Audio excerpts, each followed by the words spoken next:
Singapur es totalmente distinto a España. Para empezar, es una ciudad-estado y es un estado muy pequeñito, ¿eh? Es una isla, la isla tiene 750 kilómetros cuadrados y una población en torno a 6 millones de habitantes. De esa población de 6 millones de habitantes, 1 millón es población flotante, de personas internacionales que viven allí porque están trabajando en este momento en Singapur. Es decir, que como escala es como el área metropolitana de Madrid, extendida, eso sería la escala de Singapur. Es un país muy pequeño, sin embargo es un país muy desarrollado. Cuando se creó Singapur como país, como ciudad-estado, en el año 65, en 1965, pues la renta per cápita de Singapur era 1/3 de la renta per cápita en España. Y hoy la renta per cápita de Singapur es el doble que la española. Es decir, que el milagro del crecimiento económico de Singapur ha sido realmente espectacular. Pero no siempre Singapur ha estado creciendo. Sufrió muchísimo la crisis asiática y durante bastantes años, más o menos los mismos años que llevamos de crisis en Europa, y quizá algún año más, duró una crisis asiática, hace ya casi una década, pues que el Producto Bruto de la economía descendió, se generó desempleo, desequilibrios financieros y se recuperaron muy bien. La salida de la crisis de Singapur se produjo mediante una apuesta muy fuerte por la economía del conocimiento. En definitiva, contestando a la pregunta, Singapur está creciendo mucho, pero es un país que ha pasado por distintos momentos, ha tenido desde mi punto de vista un buen gobierno, ha tenido una buena orientación estratégica, es totalmente distinto de España. Quizá el único punto en común que yo le veo a Singapur es que Singapur es una gran charnela entre el mundo occidental y el mundo asiático. España es una gran charnela entre Europa y América Latina. Entonces yo creo que Singapur es quizá el mejor lugar del mundo para trabajar en Asia, para trabajar en China, en la India y en los países del sureste asiático. De la misma manera que España es el mejor lugar para empresas que quieren operar en América Latina, ¿no? O sea, yo creo que tienen esos puntos en común, pero ya digo que tienen una estructura política, un tamaño, una composición étnica de la población y una cultura diferente. Singapur, que a lo largo de las últimas décadas ha ido teniendo prioridades económicas, ahora está entrando en un sector que tiene que ver con las soluciones urbanas. Singapur primero se planteó ser líder en temas portuarios, y lo es, tiene el mejor puerto y más eficiente puerto del mundo. Estuvieron trabajando durante muchos años en la atracción de empresas multinacionales ofreciendo salarios baratos, luego salarios de mano de obra muy especializada, luego entraron en el mundo de la tecnología, en el mundo de las finanzas, en el mundo de la biotecnología. Entonces, hoy día la prioridad de Singapur es impulsar un sector económico de gran potencial futuro que se llama el sector de las soluciones urbanas. Ahí España tiene una enorme experiencia y los profesionales españoles también. Y yo creo que es un momento muy interesante para acercarse a Singapur y poder contribuir y poder al mismo tiempo encontrar una opción de trabajo razonable para los españoles, ¿no? De hecho, la semana pasada vino una delegación de Singapur, que es de la Agencia de Transporte, y ellos gestionan todas las obras que tienen que ver con la movilidad y el transporte en Singapur y de Singapur con el entorno, ¿no?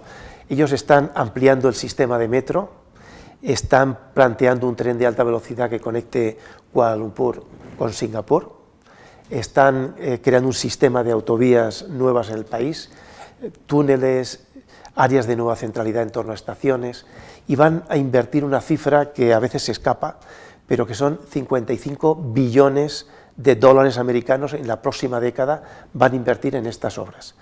Esto es aproximadamente 10 veces lo que costó el tren de alta velocidad entre Sevilla y Madrid. Esa es la cantidad que Singapur en los próximos 10 años va a invertir en obra urbana, especialmente en temas de transporte, comunicaciones, etc. Y también van a construir 6 o 7 nuevos hospitales, van a construir una nueva ciudad dentro del propio corazón de Singapur. En definitiva, es un país dinámico que está invirtiendo mucho, pero no es un mercado enorme, es un país pequeño. El ir a Singapur tiene la ventaja de poder trabajar con empresas que están en Singapur pero que trabajan fuera, que trabajan en la región. Trabajan en Indonesia, trabajan en Malasia, trabajan en Vietnam, trabajan en los países del entorno. En general se trabaja mucho. En el campo de la arquitectura están contratando muchísimos profesionales de países del entorno que tienen un nivel económico mucho más bajo que Singapur. Por ejemplo, muchos jóvenes arquitectos de Filipinas, de Indonesia, de Malasia, les invitan a las grandes firmas, crean grandes equipos, les pagan cantidades muy pequeñas, trabajan muy duro y tratan de, bueno, y se integran allí, o sea, realmente están trabajando, pero pueden producir muy barato para China y para India, cuyos precios de venta desde Singapur son mucho menores que en Europa o que en el propio Singapur.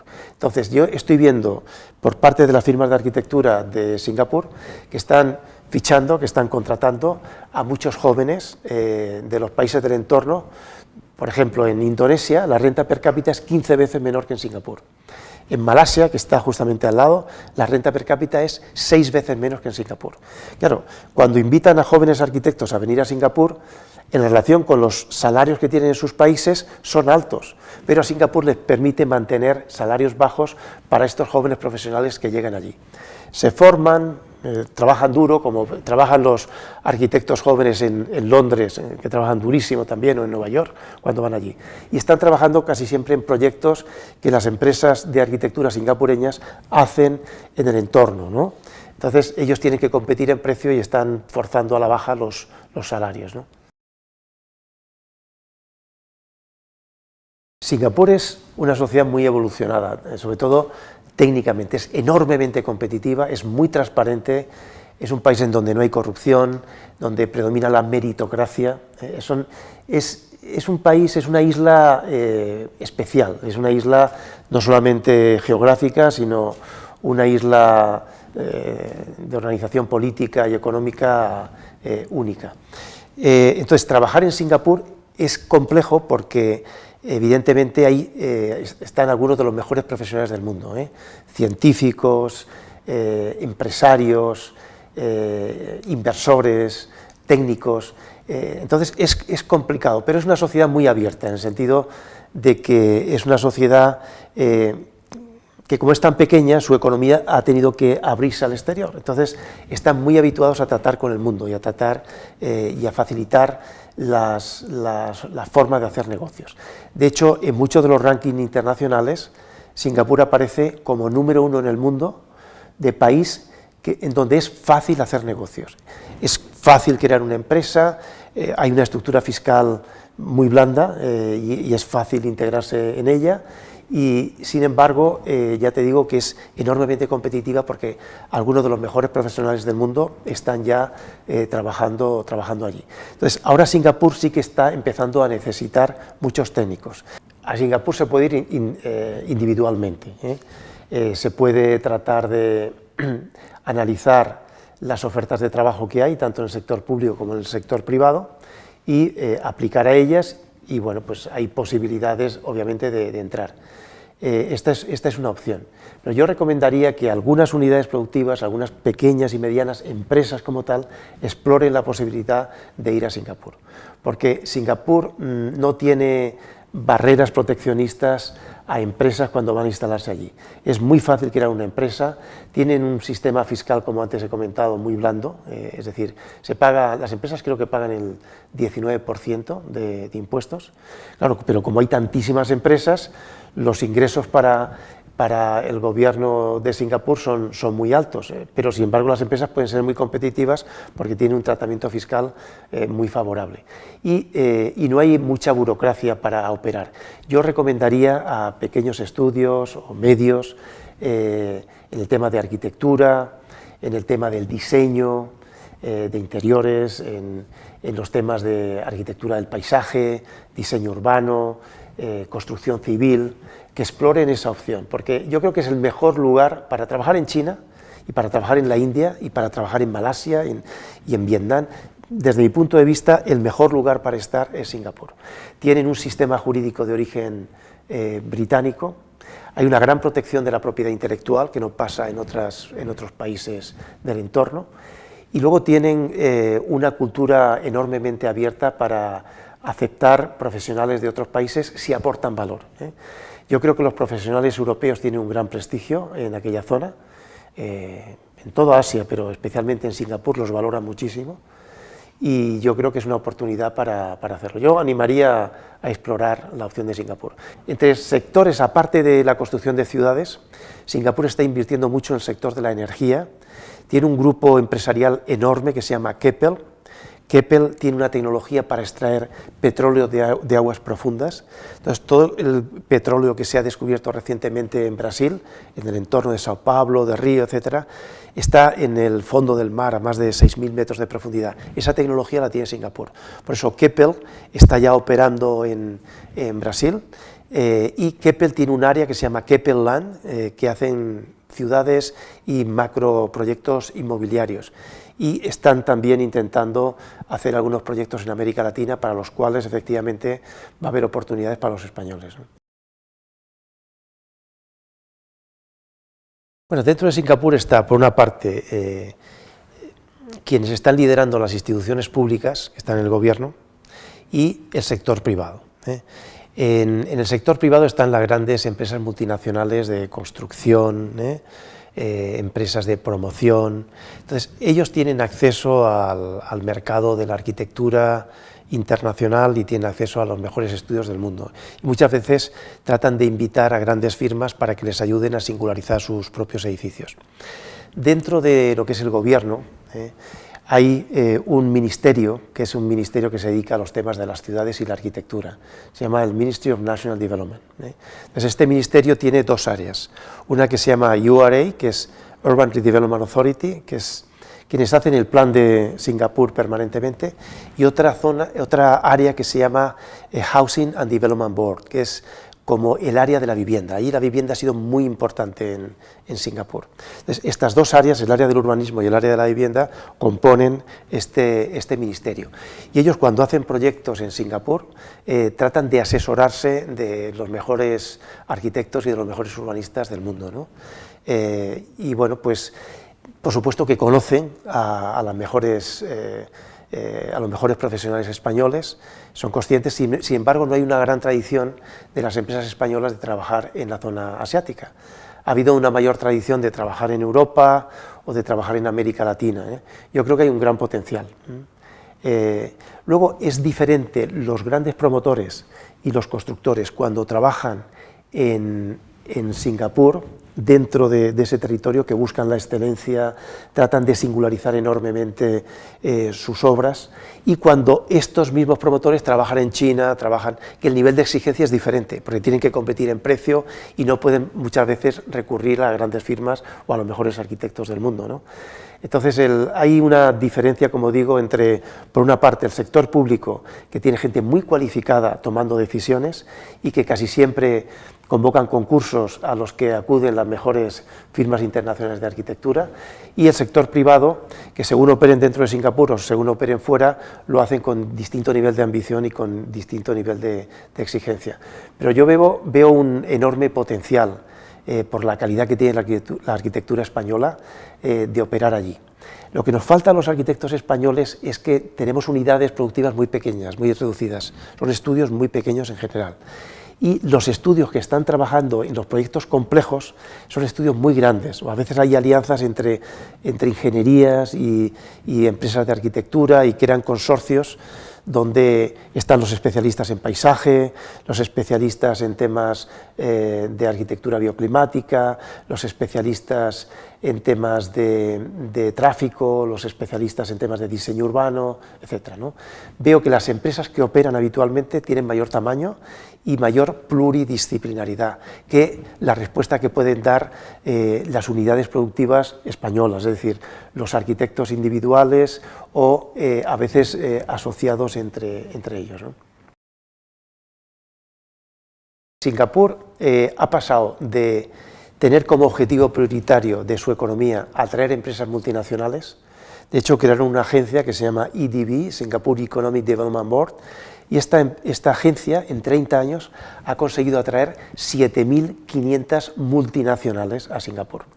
Sin embargo, ahora la estrategia de Singapur no es seguir apostando por atraer multinacionales, sino por atraer buenos profesionales, buenos arquitectos, buenos médicos, buenos cocineros, interesantes artistas, atracción de talento. La gran apuesta de Singapur, esto empezó hace unos 12 años aproximadamente, cuando yo empecé a ir por Singapur las primeras veces. La obsesión en aquel entonces era pasar de una economía muy tecnificada a una economía del conocimiento. Ahora la estrategia es una economía de la innovación, pero durante muchos años, durante la última década, Singapur ha estado apostando por la atracción de profesionales. Y ahí veo muy bien a los arquitectos artesanos que pueden ofrecer una arquitectura de autor muy singular, pero que van a tener que asociarse con empresas que le puedan dar un soporte tecnológico suficiente para poder entrar en proyectos de gran escala. Mi consejo sería que tomase unas pequeñas vacaciones, si puede, que dé una vuelta por allí, por Singapur, teóricamente como turista, que conozca el país, que hable con la gente, y si realmente le gusta, pues que procure a través de los procedimientos de la propia red ver qué opciones de trabajo tiene en el sector público y en el sector privado y aplicar. Yo creo que es una sociedad muy abierta y muy sensible a estas cuestiones.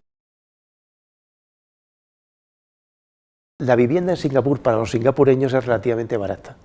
Casi el 90% de los singapureños ha tenido acceso a un programa de vivienda social. Entonces, la política de vivienda social en Singapur ha sido muy exitosa y incluso se habla muchas veces de que cuando un singapureño, una familia de Singapur, compra una casa, es como si tuviera una acción en el país, ¿no? Y lo que es interesante es que hay un gran pacto tácito entre el gobierno y las familias para seguir elevando el valor de esas viviendas.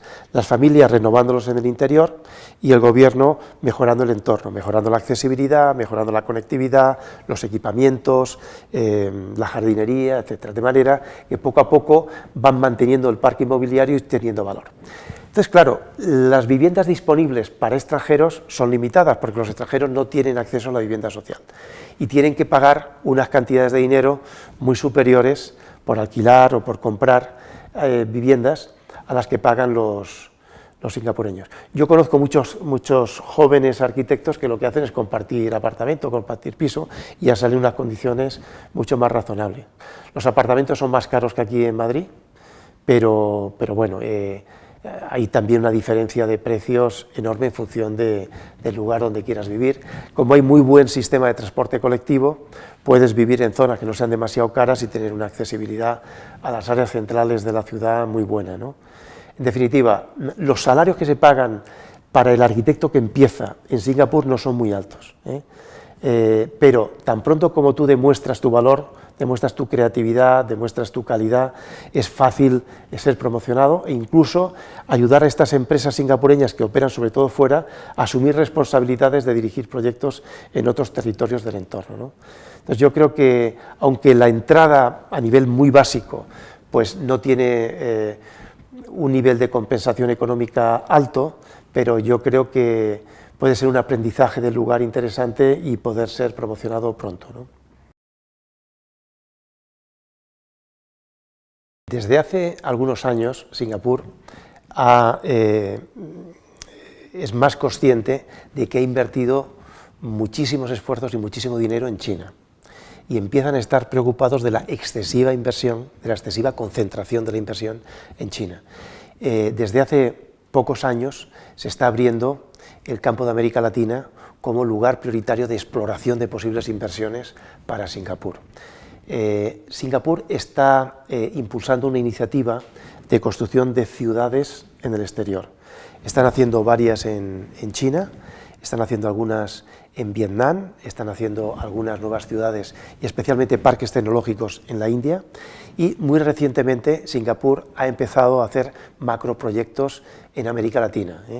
Está iniciando ahora un proyecto en Curitiba, en Brasil, pero también están explorando otras opciones en Cuba y en algunos lugares también de América Latina.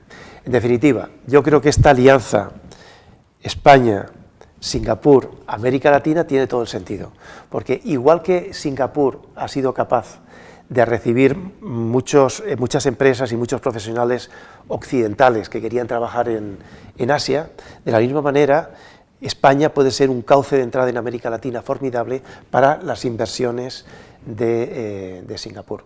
Ahora se ha establecido un vuelo de Singapore Airlines, que es Singapur, Barcelona, Sao Paulo. Empieza a indicar los flujos de capitales, de personas, de ideas que empieza a haber entre América Latina y Singapur, y por tanto el papel emergente y las oportunidades que surgen para España. Yo creo que profesionales españoles que puedan trabajar en empresas singapureñas que operan en América Latina tiene todo sentido. Nosotros, afortunadamente, en España tenemos una embajada en Singapur, o sea, hay un embajador español en Singapur. Tiene una pequeña oficina y tiene un grupo de profesionales que ayudan a las empresas y a los profesionales españoles cuando intentan ir ahí. Yo creo que es un camino muy interesante, porque no siempre hemos tenido embajada, pero ahora sí que hay, ¿no? Y por otra parte también nosotros somos un consulado de Singapur en España, y también pues ayudamos con temas de visados para españoles que necesitan ir a Singapur, y también pues ayudamos a la gente del gobierno de Singapur a entender mejor lo que pasa en España, ¿no? O sea que yo creo que el canal más directo es la embajada española en Singapur, ¿eh? Ellos pueden realmente abrir puertas y mostrar cuáles son los caminos más directos, ¿no?